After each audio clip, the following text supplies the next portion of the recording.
단테의 생애와 신곡을 쓰게 된 배경. 단테는 무엇을 보기 위하여 지옥을 갔을까요? 사랑하는 사람에게 한마디 사랑의 고백도 하지 못한 채 죽음의 이별을 하고 육신은 정처 없는 유랑의 길에 있던 단테는 자기의 세계를 만들어 그곳에서 사랑하는 이의 모습도 보고 타향에서의 유랑도 끝내기 위하여 험한 지옥으로 가게 됩니다. 평소 존경하던 스승의 안내로 지옥까지 가는 여정은 참으로 험난하고 위험한 길이었습니다. 강을 건너기 위한 위험과 이승에서와 똑같은 형태의 벌을 받는 인간을 보게 되고 상상의 한계를 벗어난 죄의 닦음을 보게 됩니다. 끝나지 않는 영원한 형벌과 고통 속에서 울부짖는 군상들도 만나게 됩니다. 참회와 속죄의 700여 년 전의 이야기가 오늘날에도 하나도 변하지 않고 우리에게 교훈으로 남는 이유는 무엇일까요? 때는 13세기 말 이탈리아 반도의 심장부에 자리한 도시 피렌체 아르노강이 도시를 조용히 가로지르고 붉은 지붕의 건물들이 햇살 아래 빛나는 이 아름다운 도시는 겉으로 보기엔 풍요롭고 화려했습니다. 당시 유럽은 두 거대한 권력이 충돌하는 전쟁터였습니다. 하나는 교황을 중심으로 한 종교 권력, 그리고 다른 하나는 황제를 중심으로 한 세속 권력. 이 두 세력의 싸움은 이탈리아 전역을 두 편으로 갈라 놓았습니다. 교황을 지지하는 편을 겔프파, 황제를 지지하는 편을 기벨린파라고 불렀습니다. 피렌체는 겔프파의 도시였습니다.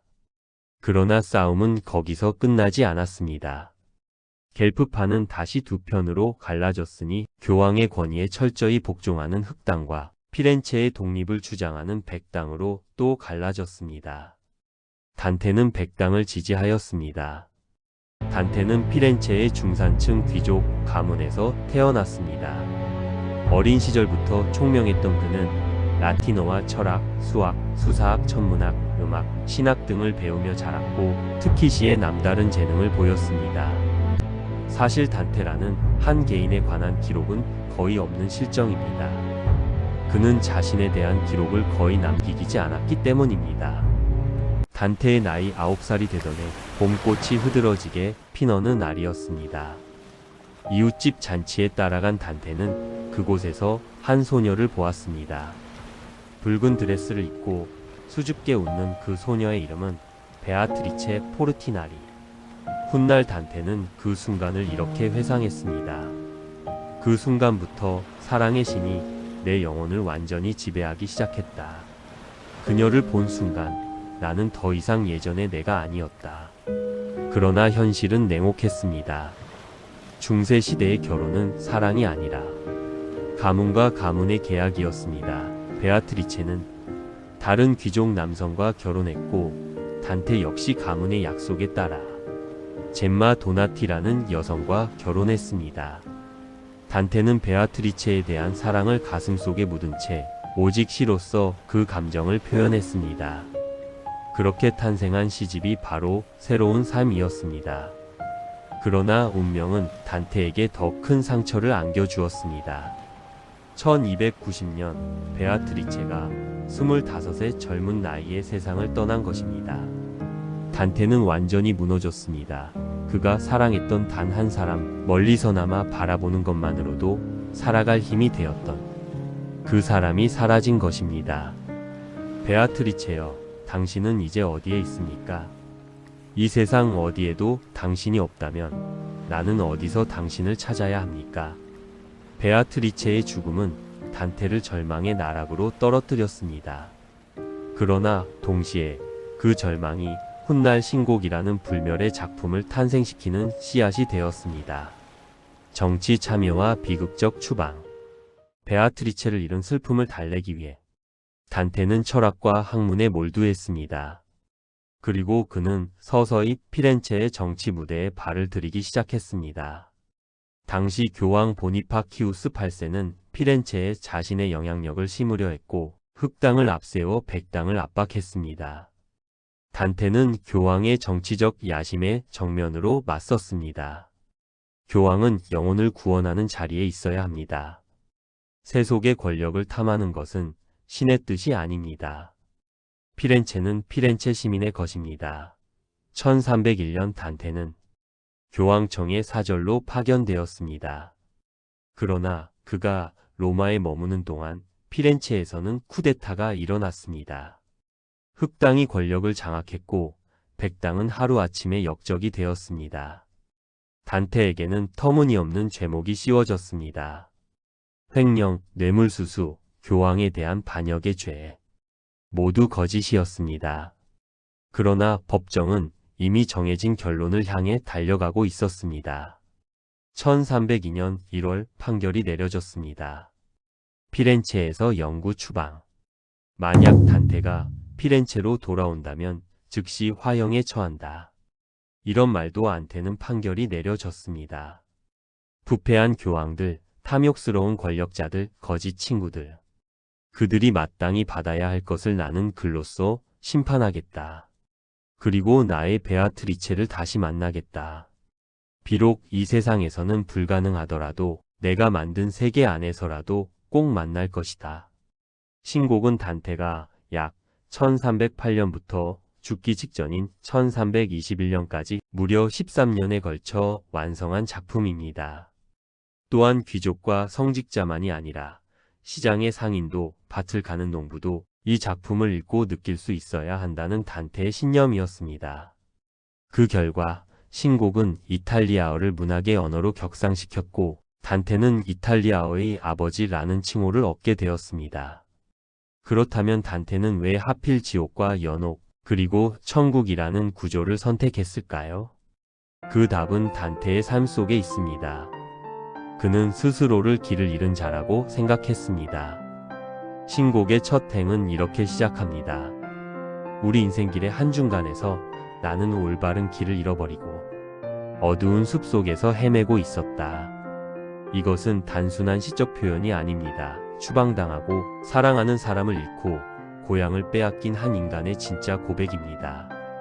단테는 그 어둠 속에서 출구를 찾고 싶었습니다. 그리고 그 여행의 안내자로 자신이 가장 존경했던 로마의 시인 베르길리우스를 선택했습니다. 베르길리우스는 이성과 철학을 상징합니다. 인간은 먼저 이성으로 세상의 어둠, 즉 지옥을 직시해야 합니다. 그 다음 연옥에서 스스로를 정화해야 하며 마침내 천국에서 신의 사랑에 닿을 수 있습니다. 베아트리체는 신앙과 사랑, 그리고 신의 은총을 상징합니다.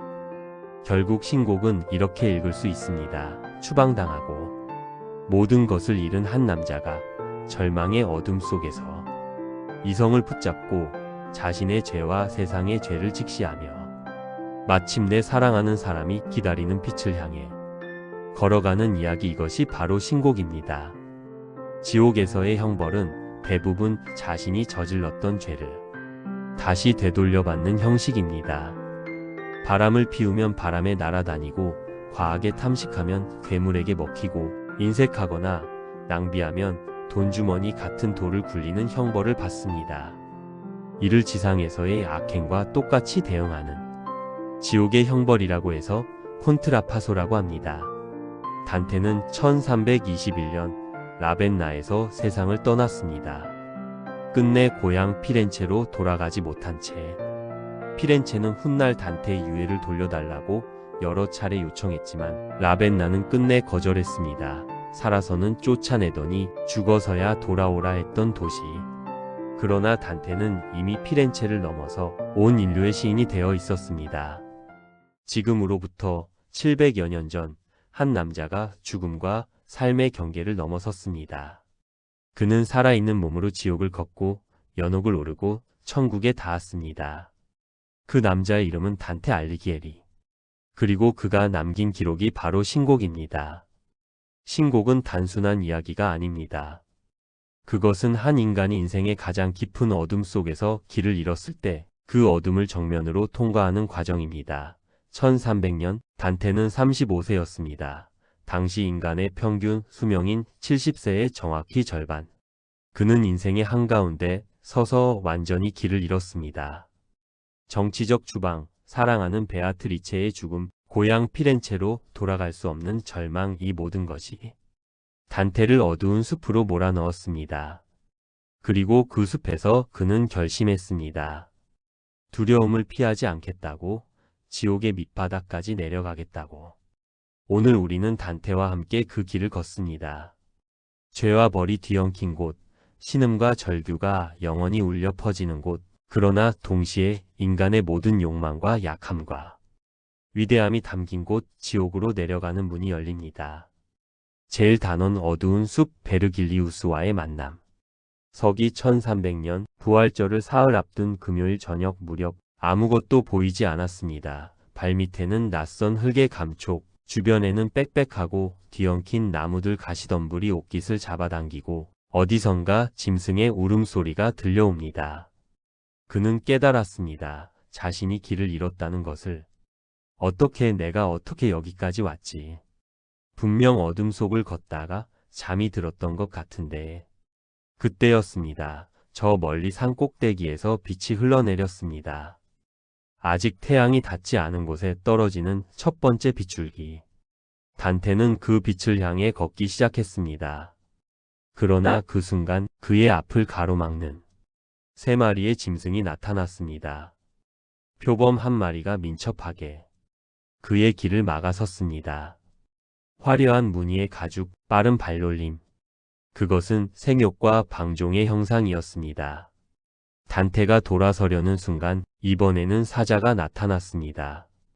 갈기를 세우고 포효하는 사자, 오만과 야망의 화신. 그리고 마지막으로 암늑대가 나타났습니다. 굶주림으로 여인 몸, 탐욕스럽게 빛나는 눈.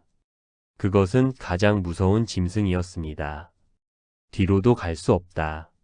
앞으로도 갈 수 없다. 이 짐승들이 내 모든 길을 막고 있다. 단테가 절망 속에 굳어버린 그 순간 어둠 속에서 희미한 형체 하나가 모습을 드러냈습니다.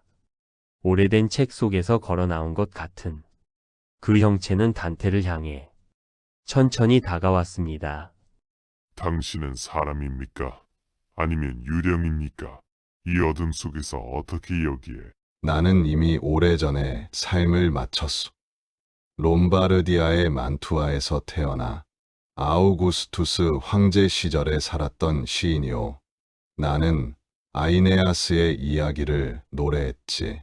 그대는 나를 모르는가? 베르길리우스, 선생님이 베르길리우스라는 말입니까? 내가 그토록 오랫동안 읽고 또 읽었던 그 시인. 내 글쓰기의 스승, 내 영혼의 안내자. 나를 아는군. 그렇다면 그대도 알겠군. 이 숲을 벗어나는 길이 하나뿐이라는 것을. 저 암늑대를 피해서는 안 되네. 뒤로 물러서도 안 되네. 유일한 길은 아래로 내려가는 것이라네. 아래도, 스승님, 그것이 무슨 뜻입니까? 그대가 가야 할 길은 지옥을 통과해야 하네. 죽은 자들이 있는 곳, 영원한 벌이 내려진 곳을 직접 눈으로 보아야 하네. 그곳을 지나 연옥으로, 그리고 마침내 천국으로 오르는 길이 있네. 스승님, 저는 아이네아스가 아닙니다. 성 바오로도 아닙니다. 지하 세계로 내려갈 자격이 있는 사람들이 있었지만 저 같은 평범한 인간이 어떻게 그 길을 걸을 수 있겠습니까? 두려움이 그대를 망설이게 하는군. 그렇다면 내가 말하겠네. 이 여정을 권한 분이 계신다네. 천국에 있는 한 영혼이 나를 찾아와 그대를 인도해 달라고 청하였네. 그 이름은 베아트리체였네. 이제 알겠는가? 그럼 스승님이 베아트리체를 알고 있습니까? 그녀가 스승님을 보냈다고요? 그 이름을 듣는 순간 단테의 눈에 빛이 돌아왔습니다. 살아생전 한 번도 제대로 사랑을 고백하지 못했던 여인. 그가 가슴속 깊이 품어온 이름 베아트리체가 자신을 위해 이 위대한 시인을 보냈다는 사실이 모든 두려움을 녹였습니다. 가겠습니다. 스승님이 인도해 주신다면 어디든 따라가겠습니다. 거기가 비록 지옥의 문이라 해도 스승님과 함께 가겠습니다. 그렇다면 따라오게. 이제 우리는 떠나야 하네. 두 사람은 어둠 속으로 발걸음을 옮겼습니다. 뒤에 남겨진 숲은 서서히 시야에서 사라졌습니다. 그리고 그들 앞에 지금까지 인간의 눈으로 본 적 없는 길이 열리기 시작했습니다. 제2단원 카론의 나룻배. 두 사람은 함께 걸었습니다. 그리고 마침내 거대한 문 앞에 멈춰 섰습니다. 문 위에는 이런 글귀가 새겨져 있었습니다. 나를 통해 들어가면 고통의 도시로, 나를 통해 들어가면 영원한 슬픔으로, 나를 통해 들어가면 저주받은 자들에게로. 모든 희망을 버려라. 이곳에 들어서는 너희여. 저 글귀가 무섭습니다. 저 문을 넘으면 정말로 되돌아올 수 없는 건가요? 의심하지 마라. 지금 그대에게 필요한 것은 용기뿐이네. 문이 열렸습니다. 그 순간 신음소리와 비명소리, 그리고 무언가를 잃어버린 자들의 공허한 울음이 한꺼번에 쏟아져 나왔습니다. 단테는 자신도 모르게 눈물을 흘렸습니다. 문 안쪽, 그러나 아직 본격적인 지옥에 이르기 전의 공간에 수많은 영혼들이 허공을 달리고 있었습니다. 벌도 없고 보상도 없는 공간. 그들은 끝없이 달리고 또 달렸으며 벌레와 벌에 쫓기며 신음했습니다. 이 사람들은 누굽니까? 왜 이렇게 달리고 있는 거죠? 살아있는 동안 아무런 결정도 내리지 않은 자들이네. 선도 행하지 않고 악도 행하지 않은 자들. 하늘도 그들을 받지 않고 지옥도 그들을 받지 않네. 그들은 어디에도 속하지 못한 채 이렇게 영원히 달려야 한다네. 저 무리 속에 익숙한 얼굴이 보이는 것 같습니다. 묻지 말게, 바라보지도 말게. 그들의 이름은 말할 가치도 없네. 두 사람은 그 공간을 빠르게 지나쳤습니다. 그리고 강 앞에 섰습니다. 아케론 강, 저승의 경계를 이루는 그 강은 검고 탁하며 물결도 없이 무겁게 흘렀습니다. 강 건너편은 완전한 어둠이었습니다. 그때 배 한 척이 강 너머에서 다가왔습니다. 배에 탄 뱃사공은 눈이 숯불처럼 붉게 타오르고 백발의 수염이 가슴까지 내려왔습니다. 그가 카론이었습니다. 이 어두운 강가에 모인 죄인들이여, 너희가 다시는 하늘을 볼 수 없으리라 생각하라. 나는 너희를 영원한 어둠과 불이 없는 추위의 땅으로 데려가리라. 카론 단테를 발견하고 그런데 저기 살아있는 영혼이 있구나. 너는 이 배에 탈 수 없다. 살아있는 자를 위한 배가 아니라 내가 건너갈 방법을 찾아라. 카론, 이 사람을 막지 마라. 이 여정은 원하는 곳에서 원하는 것이 이루어지는 곳에서 명령된 것이니 더 이상 묻지 말아라. 카론은 잠시 침묵했습니다. 그의 불타는 눈이 단테를 훑어봤습니다. 그러더니 더 이상 말없이 배를 강가에 댔습니다. 사방에서 죄인들이 몰려들었습니다. 그들은 강가에서 울고 이를 갈고 신을 저주했습니다. 그러나 결국 하나씩 배에 올랐습니다. 두려움이 결국 모든 이를 배 위로 밀어 올리는 것이었습니다. 저들은 왜 저렇게 두려워하면서도 결국 배에 오르는 건가요? 신의 정의가 그들을 몰아가기 때문이네. 두려움이 욕망으로 바뀌는 것이네. 여기서의 고통이 곧 그들이 원하게 되는 것이기에 그렇다네. 배가 강을 건넜습니다. 그 순간 땅이 흔들렸습니다. 바람이 붉은 빛으로 휘몰아쳤습니다. 지옥의 첫 번째 원이 그들을 맞이했습니다. 제3단원 선인들의 슬픈 공간. 첫 번째 원, 림보. 이곳은 불도 없고 고문도 없었습니다. 그러나 그 고요함 자체가 고통이었습니다. 공기 속에는 무언가를 영원히 기다리는 자들의 숨결이 가득했습니다. 탄식이 들렸지만 비명은 없었습니다. 슬픔이 있었지만 절망은 없었습니다. 그것은 어쩌면 가장 견디기 힘든 형태의 고통이었습니다. 여기 있는 사람들은 무슨 죄를 지은 건가요? 이들은 죄를 짓지 않았네. 그러나 세례를 받지 못했거나 예수 그리스도가 오시기 전에 살았던 이들이라네. 그들은 하느님을 알기 전에 살았고 하느님을 예배하지 못했다네. 그것이 그들의 결핍이고 그 결핍이 이들을 이곳에 머물게 하는 것이지. 그렇다면 스승님도 여기 계시는 건가요? 그렇다네. 나도 이곳에 속하지. 나는 그리스도가 오시기 전에 살았으니까. 내가 인도할 수 있는 곳은 연옥까지네. 천국은 내가 갈 수 있는 곳이 아니라네. 단테는 그 말을 듣고 말을 잃었습니다. 이 위대한 시인이 자신의 스승이 죄 없이도 천국에 오를 수 없다는 사실, 그것은 가슴이 저려오는 부조리였습니다. 그때 멀리서 빛이 보였습니다. 어둠 속에서도 특별히 밝은 공간이 하나 있었습니다. 그곳을 향해 걸어가자 고귀한 성체가 나타났습니다. 7개의 벽으로 둘러싸인 그 안에는 놀라운 인물들이 있었습니다. 그곳에서 단테는 호메로스를 만났습니다. 시의 황제라 불리는 그는 손에 검을 들고 선두를 걸었습니다. 그 옆에는 호라티우스, 오비디우스, 루카누스가 있었습니다. 그들은 베르길리우스를 반겼고 단테를 그들의 무리에 받아들였습니다. 호메로스, 베르길리우스, 오랜만이여. 새로운 동행을 데려왔군. 살아있는 자여, 아직 여정이 남아있소. 성체 안에서 단테는 더 많은 인물들을 보았습니다. 아리스토텔레스가 철학자들에 둘러싸여 앉아 있었습니다. 소크라테스와 플라톤이 그의 곁에 있었습니다. 수학자 유클리드, 의사 히포크라테스, 천문학자 프톨레마이오스, 그리고 역사가 리비우스, 철학자 키케로, 도덕가 세네카, 아이네아스도 있었고 카이사르도 있었습니다. 이분들은 인류 역사상 가장 위대한 사람들이 아닙니까? 이분들이 여기 있다니. 그들의 얼굴에는 고통이 없었습니다. 그러나 완전한 기쁨도 없었습니다. 그것은 영원히 무언가를 그리워하는 표정이었습니다. 채워지지 않는 갈망, 닿을 수 없는 빛을 향한 시선, 이것이 림보의 진정한 형벌이었습니다.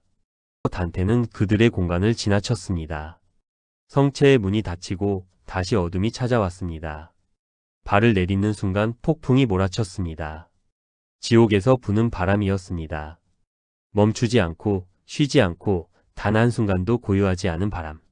그 바람 속에서 수많은 영혼들이 날아다니고 있었습니다. 마치 때를 지어 이동하는 철새처럼. 어디에도 앉지 못하고 영원히 떠도는 저들은 누굽니까? 저렇게 폭풍에 휩쓸려 다니는 저들이 세욕에 사로잡혔던 자들이네. 이성을 욕망 앞에 굴복시켰던 자들. 그들은 살아생전 욕망의 바람에 자신을 맡겼네. 그러니 이곳에서도 바람에 휩쓸리는 것이라네. 단테는 영혼들 사이에서 낯익은 이름들을 발견했습니다. 클레오파트라, 헬레나, 아킬레우스, 파리스, 그리고 그 무리 속에서 두 영혼이 눈에 띄었습니다. 다른 영혼들처럼 뿔뿔이 흩어지지 않고 두 사람이 함께 날아다니고 있었습니다. 바람 속에서도 서로 떨어지지 않으려는 듯. 저 두 사람은 함께 날아다니고 있군요. 저들에게 물어볼 수 있을까요? 바람이 잠시 가까이 올 때를 기다리게. 그리고 이름을 불러보게. 혹시 멈출 수 있다면 잠시만 이야기를 나눌 수 있겠소? 두 영혼이 폭풍의 방향을 거슬러 단테 곁으로 다가왔습니다. 마치 비둘기가 둥지를 찾아오듯 자연스럽고 부드럽게. 그들은 프란체스카와 파올로였습니다. 살아있는 방문자여, 이 험한 곳까지 찾아와 우리를 기억해 주다니. 우리의 이야기를 들어주겠다면 기꺼이 말하겠소. 피가 흐를 때 당신도 우리를 위해 기도해 주기를 바라며. 말해 주십시오. 당신들은 어떻게 이곳에 오게 된 겁니까? 나는 라벤나에서 태어났소. 그리고 결혼했소. 정치적 이유로. 그러나 내 마음은 그 사람을 향했소. 내 남편의 동생인 파올로를. 프란체스카, 우리는 어느 날 함께 책을 읽었소. 랜슬롯과 기네비어의 이야기. 그 책을 읽으며 우리는 서로의 눈을 마주쳤소. 그리고 그 순간 모든 것이 바뀌었어. 그것이 우리의 시작이었고 끝이었어. 그날 우리는 그 책을 더 읽지 못했어. 파올로는 말이 없었습니다. 그저 울고 있었습니다. 그것이 더욱 단테의 가슴을 저몄습니다. 세 번째 원, 차갑고 더러운 빗속이었습니다. 진창과 진흙이 뒤섞인 땅 위에 수많은 영혼들이 쓰러져 있었습니다. 그들은 영원히 내리는 이 더러운 비를 맞으며 뒤척이고 신음했습니다. 이곳은 어떤 곳입니까? 이 끔찍한 비는. 탐식의 죄인들이 있는 곳이네. 살아생전 절제 없이 먹고 마시며 모든 것을 낭비했던 자들. 이곳에서 그들은 더럽고 차가운 비를 영원히 맞는 것이네. 그때 거대한 세 개의 머리를 가진 짐승이 나타났습니다. 케르베로스, 인간의 목소리로 지저대며 눈은 핏빛으로 물들었고 입에서는 검은 침이 흘렀습니다. 죄인들을 발톱으로 핥히고 이빨로 물어뜯고 껍질을 벗겼습니다. 저 짐승이 물러서지 마시오. 베르길리우스는 진흙을 한 움큼 집어 케르베로스의 새 입안에 던져 넣었습니다. 그러자 케르베로스는 잠시 그것을 씹으며 멈췄습니다. 두 사람은 그 틈을 타 빠르게 지나쳤습니다. 진창 위에 누운 죄인들 중 하나가 단테를 알아보고 몸을 일으켰습니다. 치아코라는 사람이었습니다. 피렌체 사람, 단테와 면식이 있는 단테, 피렌체에서 온 당신이군. 나를 기억하시오? 나는 치아코요. 내 도시 피렌체의 운명을 알고 싶다면 알려드리겠소. 그곳은 두 파로 나뉘어 싸우게 될 것이오. 한쪽이 다른 쪽을 몰아낼 것이고 그 권력은 또 다시 바뀔 것이오. 당신이 사랑하는 도시는 교만과 시기와 탐욕에 가득 찬 곳이 될 것이오. 선인들은, 선량한 이들은 어디 있는 겁니까? 피렌체에는 덕 있는 사람들이 없었던 건가요? 두 사람이요, 오직 두 사람. 하지만 아무도 그들의 말에 귀 기울이지 않았소. 그는 말을 마치고 다시 눈을 감았습니다. 진흙 속으로 다시 가라앉았습니다. 다음 심판의 날까지 깨어나지 않을 것처럼 제오단원 탐욕, 분노, 나태. 무언가 끊임없이 굴러가는 소리가 들렸습니다. 단테와 베르길리우스가 가까이 다가서자 그 광경이 눈에 들어왔습니다. 두 무리의 사람들이 거대한 바위를 밀고 있었습니다. 한쪽에서 밀어온 바위가 반대편에서 밀어오는 바위와 충돌하면 요란한 소리와 함께 부서졌다가 다시 모여 또 밀기를 반복했습니다. 저들은 왜 저러는 겁니까? 저 끊임없는 충돌은 탐욕스러웠던 자들과 낭비했던 자들이라네. 한쪽은 평생 재물을 쥐고 놓지 않았던 자들이고 다른 쪽은 아무 생각 없이 뿌리며 살았던 자들이지. 살아생전 그들은 물질 앞에서 중용을 잃은 셈이지. 그래서 이곳에서 그들은 서로 충돌하는 것이네. 바위를 미는 무리 속에서 단테는 놀라운 것을 발견했습니다. 교황의 관을 쓴 자들이 있었습니다. 추기경들, 사제들, 교회의 지도자들이 더러운 바위를 밀고 있었습니다. 저 사람들은 성직자들이 아닙니까? 그렇다네. 탐욕은 세속적인 죄가 아니지. 신을 섬긴다는 자들도 재물 앞에서는 마찬가지였네. 다섯 번째 원, 두 사람은 스틱스 강에 이르렀습니다. 강은 그냥 강이 아니었습니다. 거무칙칙하고 탁한 물 속에서 수많은 사람들이 뒤엉켜 싸우고 있었습니다. 물 밖에서 싸우는 자들도 있고 물 속에 반쯤 잠겨 싸우는 자들도 있었습니다. 저들도 영혼들입니까? 강 속에서 싸우고 있는 분노의 죄인들이네. 그들은 평생 분노를 사귀지 못하고 폭발하며 살았지. 그래서 이곳에서 영원히 서로를 치고 물어뜯고 싸우는 것이라네. 그런데 물속 깊이 가라앉아서 보이지 않는 자들도 있네. 그들은 나태했던 자들이라네. 아름다운 햇빛 아래서도 슬픔에만 빠져 아무것도 하지 않으며 인생을 허비했던 자들. 그들은 이 진흙탕 속에서 지금도 중얼거리고 있네. 들을 수는 없지만 강 위로 조그만 배 한 척이 미끄러져 왔습니다. 이번 뱃사공은 플레기아스였습니다. 그는 두 사람을 보고 눈살을 찌푸렸지만 베르길리우스의 한마디에 순순히 태웠습니다. 배가 강 한가운데를 지날 때였습니다. 물속에서 손 하나가 불쑥 올라와 배의 가장자리를 잡았습니다. 진흙투성이의 얼굴이 나타났습니다. 그 얼굴에 분노와 증오가 가득했습니다.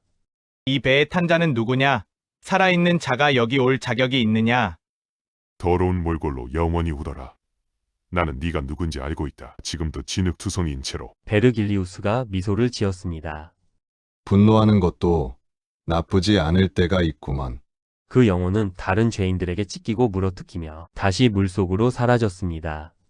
배는 강을 건넜습니다. 그리고 저 멀리 불타는 성벽이 보이기 시작했습니다. 제육단원 디스의 성. 불타는 성벽이 점점 가까워졌습니다. 디스의 성, 하부 지옥의 입구이자 적극적으로 악을 행한 자들이 있는 공간입니다. 상부 지옥이 절제를 잃은 자들의 공간이었다면 이제부터는 악의를 품고 의도적으로 악을 저지른 자들의 공간이었습니다. 성벽 위에 수천 명의 타락한 천사들이 서 있었습니다. 그들은 단테와 베르길리우스를 보더니 문을 막아섰습니다. 살아있는 자여, 혼자 돌아가라. 내 안내자는 여기 남겨두고 이 길에서 혼자 돌아갈 수 없다면 우리가 기억하기로 단테를 너희 땅에 돌려보내지 않겠다. 걱정 말고 여기서 기다리시오. 힘으로는 열리지 않는 문이요. 다른 방법이 있소. 베르길리우스가 문 앞에서 오랫동안 무언가를 협상하는 동안 단테는 기다렸습니다. 그러나 베르길리우스가 돌아왔을 때 그의 표정이 어두웠습니다. 그들이 문을 열어주지 않으려 하네. 그러나 걱정 말게. 이미 하늘에서 도움이 오고 있네. 잠시 후 저 멀리 강 쪽에서 무언가가 다가오는 것이 보였습니다. 물 위를 발이 젖지 않은 채 걷는 존재. 그의 옆에서는 모든 것들이 두려움에 떨었습니다. 그가 지팡이로 문을 건드리자 문이 저절로 열렸습니다. 왜 이 사람의 길을 막느냐? 이 여정을 막을 수 있는 자는 아무도 없다. 시도해본 이들이 어떻게 되었는지 너희도 알지 않느냐? 타락한 천사들은 흩어졌습니다. 그 천사는 단테와 베르길리우스에게 말 한마디 없이 다시 왔던 방향으로 돌아갔습니다. 두 사람은 열린 문을 지나 성 안으로 들어섰습니다. 성 안은 광대한 묘지였습니다.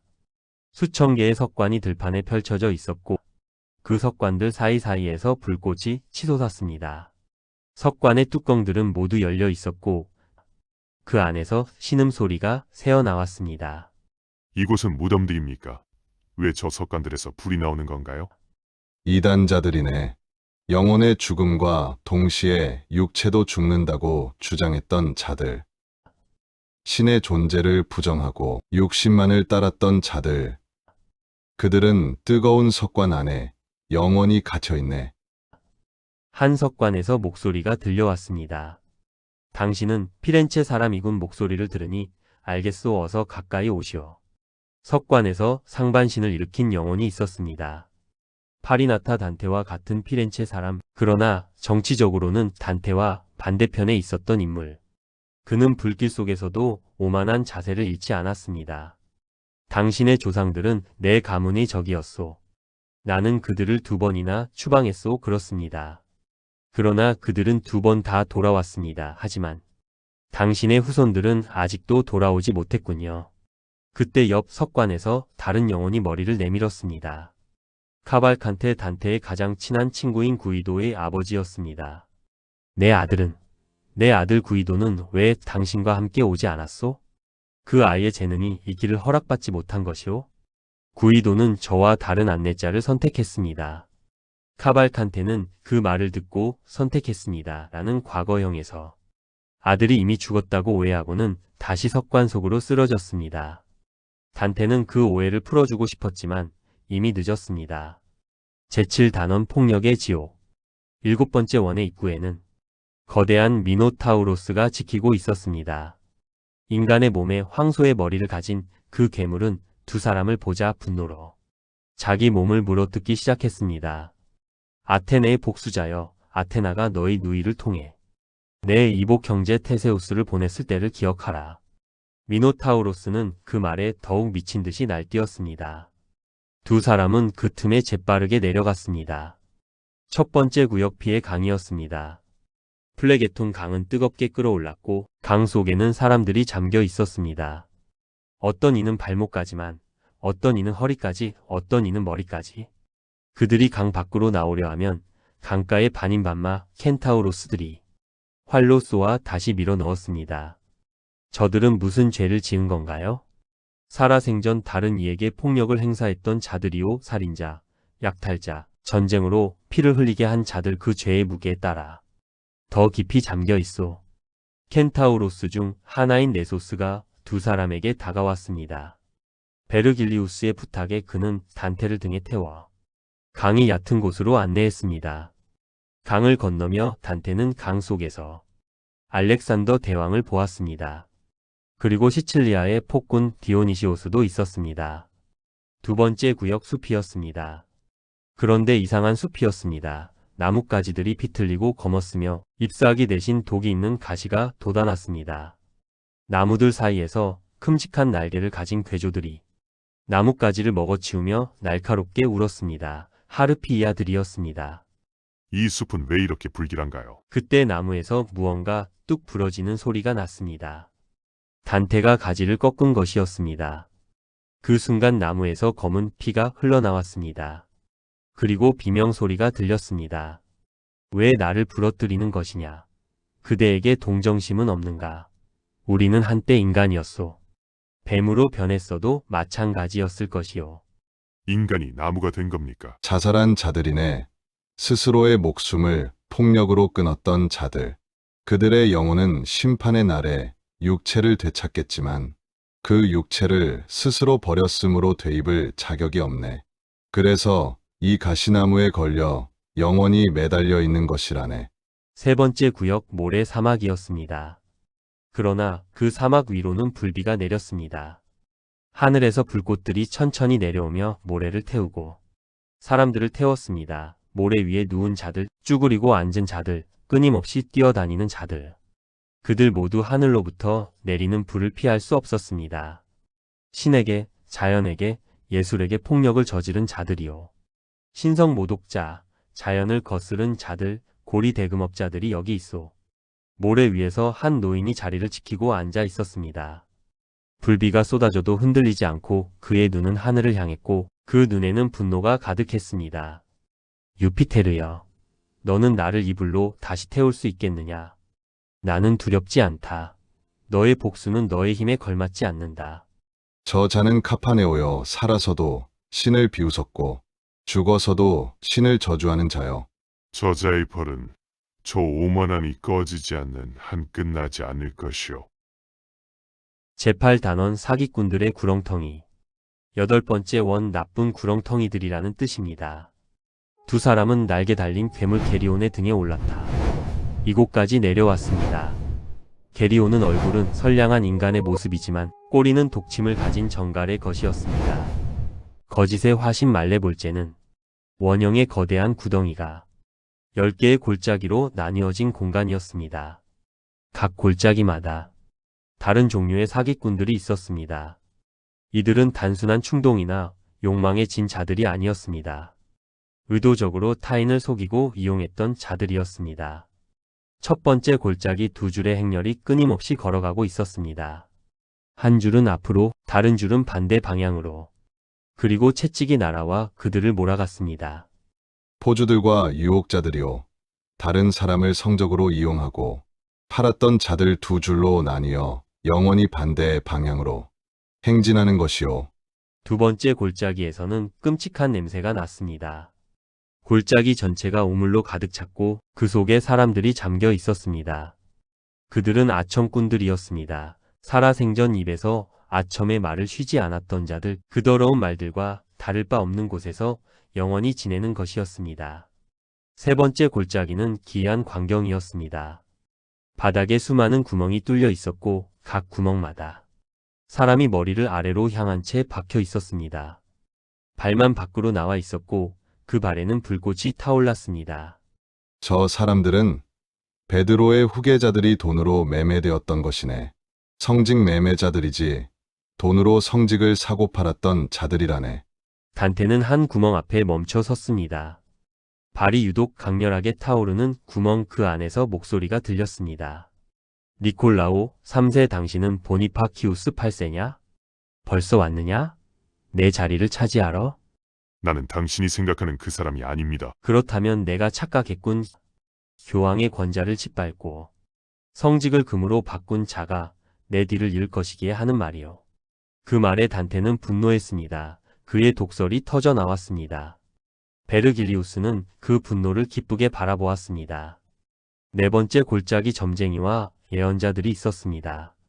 그런데 그들의 얼굴이 뒤를 향해 있었습니다. 목이 완전히 돌아가 뒤를 보도록 되어 있었습니다. 앞을 보지 못하고 뒤만 보며 걷는 것이었습니다. 눈물이 뒤로 흘러 엉덩이 사이로 떨어졌습니다. 저건 너무 끔찍합니다. 저들이 불쌍합니다. 저들을 동정하는 것인가? 신의 심판에 동정을 느끼는 것은 경건하지 않네. 이들은 살아생전 신에게만 허락된 미래의 보기를 참남하게 행한 자들이네. 그러니 앞을 보지 못하는 것이 마땅한 벌이라네, 알겠는가? 5번째 골짜기 끓어오르는 역청이 가득한 구덩이였습니다. 그 안에서 부패한 관리들이 푹 삶아지고 있었습니다. 살아생전 뇌물을 받고 직권을 남용했던 자들. 니콜라오 3세. 악마들이 긴 갈고리로 그들이 역청 위로 올라오면 다시 밀어 넣었습니다. 6번째 골짜기는 납으로 된 망토를 걸친 자들이 천천히 걸어가고 있었습니다. 밖은 금색으로 빛났지만 안은 납덩어리였습니다. 위선자들이었습니다. 겉은 화려하고 선량해 보이지만 그 무게를 이기지 못하며 영원히 행진하는 것이었습니다. 7번째 골짜기에서는 뱀들이 가득했습니다. 도둑들이 뱀에 물리면 재로 변했다가 다시 인간으로 돌아오기를 반복했습니다. 어떤 때는 사람이 뱀으로, 뱀이 사람으로 완전히 바뀌기도 했습니다. 정체성이 끊임없이 바뀌는 것, 자신의 것이 없는 자들에게 주어진 벌이었습니다. 8번째 골짜기 불꽃들이 움직이고 있었습니다. 각각의 불꽃 안에 영혼이 하나씩 갇혀 있었습니다. 거짓 조언으로 타인을 그릇된 길로 이끌었던 자들이었습니다. 그 불꽃 중 하나가 둘로 나뉘어 있었습니다. 안에서 두 목소리가 다투듯 들렸습니다. 율리시스와 디오메데스였습니다. 트로이 목마의 계략을 꾸민 자들. 율리시스. 나는 고향과 가족을 뒤로하고 세상의 끝을 향해 나아갔소. 헤라클레스의 기둥을 넘어 아무도 가지 않은 바다를 항해했소. 그리고 마침내 거대한 산이 보였소. 그 순간 폭풍이 왔고 바다가 나를 삼켰소. 9번째, 10번째 골짜기 분쟁의 씨를 뿌린 자들은 칼에 베이면 다시 붙었다가 또 베이기를 반복했습니다. 위조하는 자들은 각종 병으로 썩어가며 신음했습니다. 제구단원, 코키토스 루치펠로와의 대면. 9번째 원, 지옥의 제일 깊은 곳. 두 사람은 거인들의 우물속 같은 곳으로 내려가 마침내 가장 깊은 곳에 도달했습니다. 그리고 그곳에서 단테는 예상치 못한 것을 보았습니다. 불이 없었습니다. 지옥의 가장 깊은 곳은 불이 아니라 얼음이었습니다. 이곳은 얼어 있군요. 여기도 지옥입니까? 코키토스네.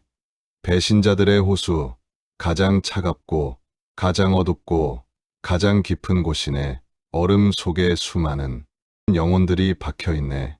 첫 번째 구역, 카이나 가족을 배신한 자들이 얼음 속에 목까지 잠긴 채 서로를 마주보고 있었습니다. 그들은 너무 추워 눈물도 얼어붙어 흘리지 못했습니다. 두 번째 구역, 안테노라, 조국을 배신한 자들. 그들 역시 얼음에 갇혀 있었습니다. 단테는 걷다가 실수로 한 영혼의 머리를 발로 찼습니다. 왜 나를 차느냐? 루카의 복수자가 아닌 이상 나를 건드리지 마라. 당신은 누굽니까? 그 이름을 밝히시오. 나는 보카델리 아바티이미요. 전투에서 조국을 배신해 참패를 이끈 인물이라는 걸 단테는 기억하고 있으며 세상에 알리겠다고 했습니다. 조금 더 걷자 정말 끔찍한 광경이 있었습니다. 한 영혼이 뒤에 있는 영혼의 머리를 씹어먹고 있었습니다. 마치 굶주린 짐승이 먹이를 먹듯이 씹히는 영혼은 루겔이 대주교였고 씹는 영혼은 우골리노 백작이었습니다. 그는 단테를 보자 잠시 그 끔찍한 행동을 멈추고 이야기했습니다. 당신은 내가 왜 이러는지 알고 싶다면 들어보시오. 나는 루게리의 계략에 속아 탑에 갇혔소. 나와 내 아들들, 손자들이 함께 그 탑에서 우리는 굶어 죽어갔소. 내 아들들이 하나씩 죽어가는 것을 내 눈으로 봐야 했소. 그 아이들은 죽기 전에 내게 말했소. 아버지, 저희를 드세요. 이 몸이 아버지께 도움이 된다면. 단테는 그 이야기를 들으며 눈물을 흘렸습니다. 그리고 루게리를 향해 분노했습니다. 세 번째 구역, 프톨로메아 손님을 배신한 자들. 그들은 얼굴이 위를 향한 채 얼음에 박혀 있었습니다. 눈물조차 얼어 수정처럼 눈 위에 쌓였습니다. 베르길리우스가 단테에게 조용히 말했습니다. 이곳은 특별한 벌이 있네. 어떤 자들은 배신을 저지르는 순간 살아있는 몸에서 영혼이 이미 이곳으로 내려오지. 살아있는 몸에는 악마가 대신 들어가서 살아가는 것이라네. 네 번째 구역. 유다 구역 가장 깊고 어두운 곳. 그리고 그곳에 루치펠로가 있었습니다. 단테는 처음에 그것이 거대한 탑이라고 생각했습니다. 그러나 가까이 갈수록 그것이 생명체임을 깨달았습니다. 얼음 속에 박힌 거인 루치펠로 날개가 세 쌍이었고 각 날개는 박쥐처럼 거대했습니다. 날개를 저을 때마다 코키토스의 바람이 일어 더 꽁꽁 얼어붙었습니다. 그리고 루치펠로에게는 머리가 세 개였습니다. 가운데는 붉은 빛, 오른쪽은 희고 노란 빛, 왼쪽은 검은 빛. 각 입마다 한 명씩 씹고 있었습니다. 가운데 입에는 유다, 이스카리오식 양쪽 입에는 카이사르를 암살한 브루투스와 카시우스가 있었습니다. 가장 큰 배신자들이 지옥의 가장 깊은 곳에서 그렇게 있었습니다. 이것이 한때 가장 아름다운 존재였다는 말입니까? 그렇다네. 이것이 신에 맞서다 떨어진 존재지. 두려움이 몰려오기 전에 서두르세나. 이제 우리가 떠날 시간이네. 베르길리우스는 루치펠로의 몸을 타고 내려가기 시작했습니다. 그 털을 잡고 발을 디디며 조심조심 단테는 눈을 감고 따라갔습니다. 그리고 어느 순간 방향이 바뀌었습니다. 아래가 위가 되고 위가 아래가 되었습니다. 그들은 이제 루치펠로의 발을 잡고 위로 오르고 있었습니다. 지금 우리가 어디에 있는 건가요? 루치펠로는 왜 뒤집혀 있는 겁니까? 우리는 지구의 중심을 넘었네. 루치펠로가 하늘에서 떨어질 때 이 지점에 박혔다네. 그의 상반신은 남반구에, 하반신은 북반구에. 우리는 지금 위로 올라가고 있네. 두 사람은 어두운 통로를 타고 올라갔습니다. 오르고 또 올랐습니다. 그리고 마침내 좁은 틈이 나타났습니다. 그 틈으로 빠져나왔을 때 단테의 발밑에는 돌이 있었고 그의 위에는 하늘이 있었습니다. 별들이 보였습니다. 별들이 보인다, 별이 보여. 지옥을 통과한 단테의 눈에 비친 첫 번째 것은 별이었습니다. 지옥에서는 한 번도 볼 수 없었던 것. 어둠을 지나 빛으로 향하여. 두 사람은 그렇게 지옥을 빠져나왔습니다. 그리고 신곡의 지옥편은 이 한 문장으로 끝납니다. 그리하여 우리는 다시 별들을 보기 위해 그곳에서 나왔다. 단테는 지옥에서 무엇을 보았을까요? 죄인들의 고통을 보았습니다. 그러나 그것만이 아니었습니다. 그는 인간의 모든 면을 보았습니다. 용기와 비겁, 사랑과 증오, 지혜와 어리석음, 신앙과 배신. 지옥은 타인의 이야기가 아니었습니다. 그것은 인간 모두의 내면에 있는 가능성이었습니다. 그리고 그 모든 것을 통과한 자만이 별을 볼 수 있습니다.